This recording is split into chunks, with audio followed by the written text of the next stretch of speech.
వాళ్ళు ఓటేయాలి అన్నటువంటిది ఒకరు గుర్తు చేయాల్సిన పరిస్థితి లేదు.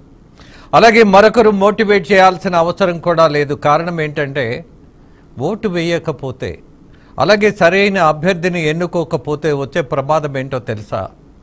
ఒక్క పూట మీరు ఒక లిక్కర్ బాటిల్కు లొంగిపోతే మీరు తాగినటువంటి మద్యం ఏదైతే ఉన్నదో ఒక్కసారి నిజాన్ని ఆలోచిస్తే, మనసు పెట్టి ఆలోచిస్తే, బాధ్యతగా ప్రేమగా మనం ఆలోచించగలిగితే మీరు తాగినటువంటి మద్యం మీ పిల్లలకు మీరు తాగించినటువంటి విషంతో సమానం.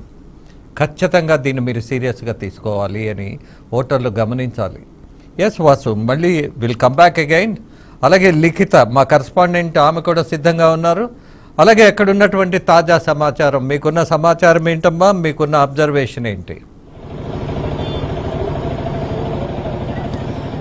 రైట్, ఇక్కడ చూసుకున్నట్లయితే జూబ్లీ హిల్స్ పరిధిలోనైతే సెలబ్రిటీస్, సినీ సెలబ్రిటీస్ ఎవరైతే ఉంటారో వారందరూ కూడా వచ్చి వారి ఓటును వినియోగించుకోవడంతో పాటు ప్రతి ఒక్కరు కూడా తమ ఓటును తప్పకుండా వినియోగించుకోవాలి. ఓటు వేయని వాడికి ప్రశ్నించే యొక్క అర్హత లేదు. అలాగే ప్రభుత్వ పథకాలకు సంబంధించి ఏవైనా సమస్యలు వస్తే వాటి గురించి నాయకుల దగ్గరికి వెళ్లి మాట్లాడే అర్హత కూడా లేదంటూ మోటివేషనల్ స్పీచెస్ కూడా ఇస్తున్న పరిస్థితి కనిపిస్తుంది.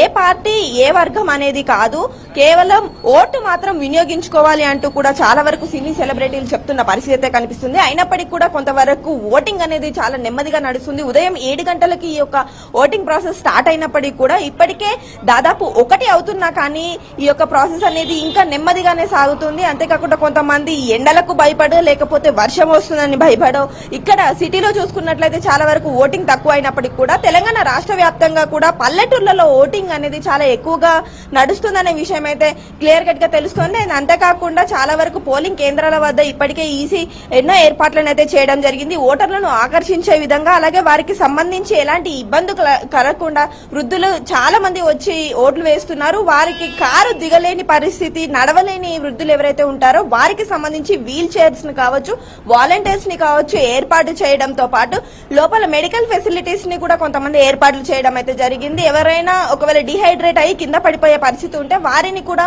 వెంటనే ట్రీట్మెంట్ ఇచ్చే విధంగా కూడా ఏర్పాట్లు చేస్తున్నారు. ఇక చిన్నారులను తీసుకొచ్చే తల్లులు ఎవరైతే ఉంటారో వారికి కూడా లైన్ లో నిలబడినప్పుడు ఎలాంటి ఇబ్బందులు కలగకుండా కూడా ఆ చిన్నారులను కూడా టేక్ కేర్ చేసేందుకు కూడా కొంతమంది వాలంటీర్లను అయితే ఏర్పాటు చేయడం జరిగింది.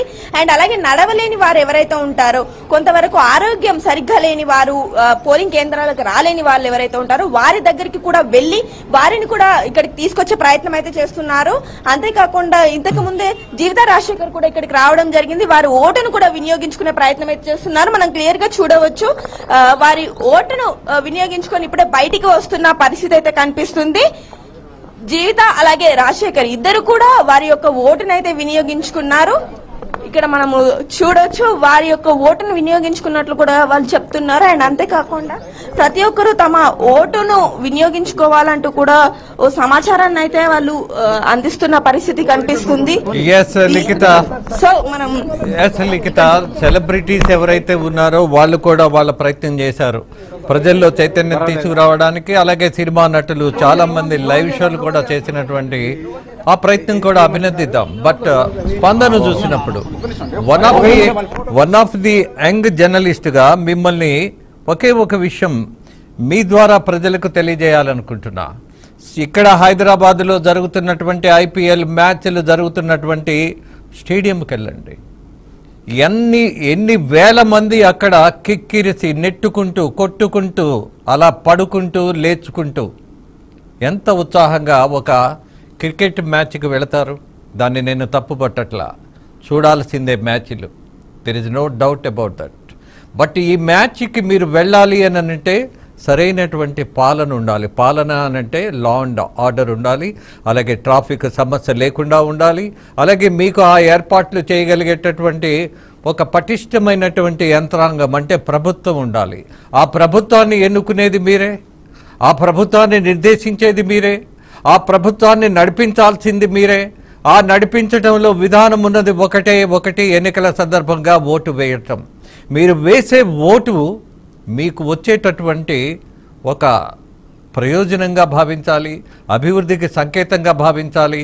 అలాగే మీరు ఒక ట్రాన్స్పోర్ట్ని ఉపయోగిస్తున్నప్పుడు బస్సుల్లో వెళ్ళాలనంటే ప్రభుత్వమే కదా మీకు బస్సులు ఇవ్వాల్సింది, ఆ ప్రభుత్వాన్ని కదా మీరు ఎన్నుకోవాల్సింది. మరి వర్షం వచ్చినా, ఎండ ఉన్నా, ఎంత కష్టం ఉన్నా సినిమా కోసమో, వినోదం కోసమో, లేకపోతే క్రికెట్ మ్యాచ్ కోసమో ఇవాళ బారులు తీరుస్తున్నటువంటి జనం ఓటు హక్కును వినియోగించుకోకపోతే మీ పిల్లలకు మీరు విషం పెట్టి చంపుతున్నటువంటి వాస్తవమని గ్రహించమని ఘాటుగా చెప్తున్నా సరే, ఇంకా ఓటింగ్ శాతం పెరగకపోతే మాత్రం మనం మనుషుల మధ్య ఉన్నామనే భావన నాకు కలిగే అవకాశం లేదు. కొంచెం బాధగా ఉంది.